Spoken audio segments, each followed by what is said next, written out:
This week on the Retirement Quick Tips podcast, I'm talking about how to optimize your health savings account or HSA in 2025. Today, I'm turning to the investment piece and I'm talking a bit more detail and providing some guidance about once the money has been contributed, assuming you're maxing out your HSA, it's going into the account every year. What do we do with it now? How should you invest?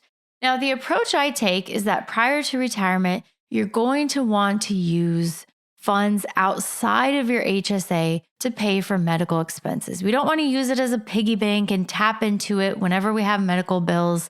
We want to use savings for that. Now, that's not always feasible. You may not always have the money set aside for that, and you may end up needing to tap into your health savings account to pay for medical expenses, especially big, expensive things, surgeries, hospital stays. Those things add up. I get it. But if you have the money set aside and you don't have to touch your HSA and we can use it for a long-term investment vehicle for retirement later on down the road, that's how we want to think about the account.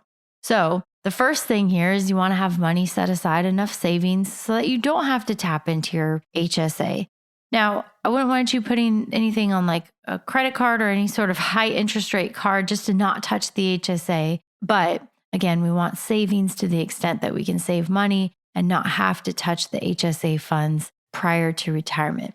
Now, assuming you have enough money set aside for any emergencies in the current year, especially while you're still working, then you can invest your health savings account primarily based on your timeline to retirement and when you expect to start taking money out of your HSA to pay for healthcare costs. So that may not necessarily coincide with retirement. So that's why I kind of separate the two. So depending on how close you are to retirement, you could be anywhere from 80 or 100% in stocks if you're many years out. Like if you're younger like me, if you're 10 plus years out from retirement, maybe you have it pretty aggressively invested. That's fine. That's ideal. We want to maximize the growth if we're a long ways out from needing the money. You could have a more balanced approach, maybe 50, 60, 70% in stocks if you're a lot closer to retirement, if you're a lot closer from starting to use those funds for medical costs. And then even something more conservative, maybe 40% in stocks if you're starting to now spend down those HSA assets.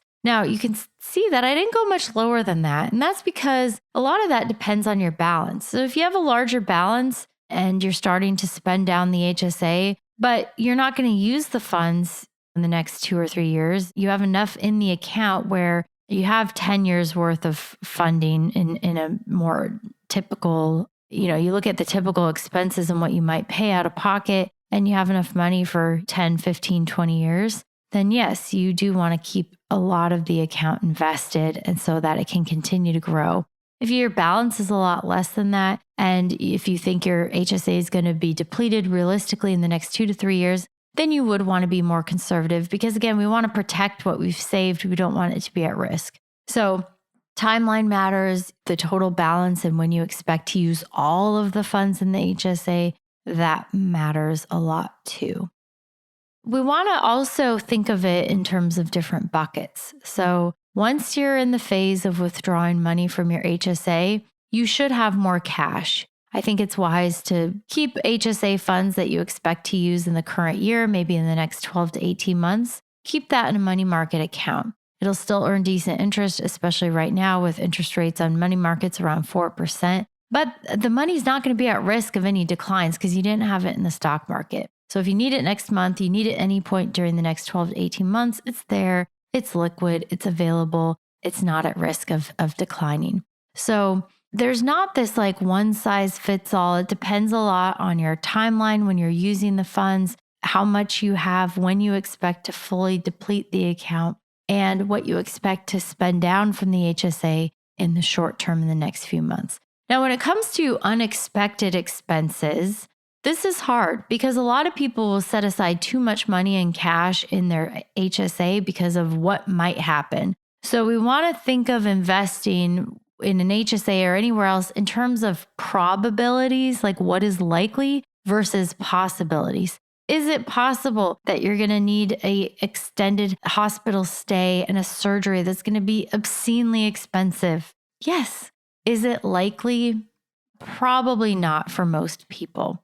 So unless you know of an upcoming surgery or something like that, I wouldn't keep much of the HSA account in cash or money markets out of fear that you might need the money for some large unexpected medical bill. Because you'll always talk yourself into like, well, I could get cancer, I could have this happen. And then you'll always kind of hide it under the mattress and not optimize it by investing it. So we want to avoid that. Invest based on what am I likely to spend over the next 12 to 18 months? Keep that money set aside in something more conservative like a money market. And then we want to invest the rest of the account based on a realistic timeline for when we want to spend down the assets.